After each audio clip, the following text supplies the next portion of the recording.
you creating this stat sheet for yourself versus wondering about who's in, who's out, right? From a marketing standpoint, we know people sometimes need to see something 5, 6, 7 times. Why don't you start finding out what your ratio is? Like Kai says here, 1 in 8 became a customer. It's like, go find out what your stats are.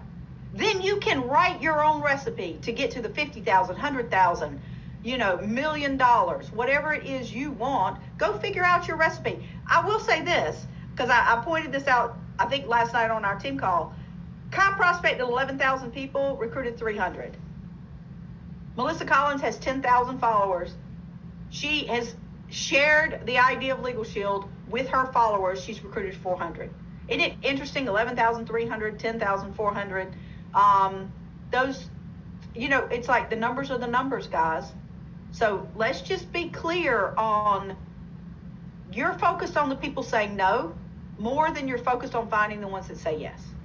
And the ones that say no are taking you out versus you just recognizing that that's part of the process, right? People saying no is part of your success system.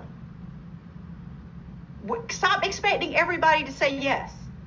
Everybody didn't say yes to work where you work. Everybody didn't say yes to go to a personal trainer. Everybody didn't say yes to go do what you do, right? There are people in this world that aren't your same religion. They aren't your same race. They aren't your same, they didn't go to the same college. They didn't say yes to your college. They didn't say yes to your profession. They didn't say yes to your spouse. They didn't say yes to any of those things, and you're not focused on any of that, but you're worried about whether they said yes to Legal Shield or not.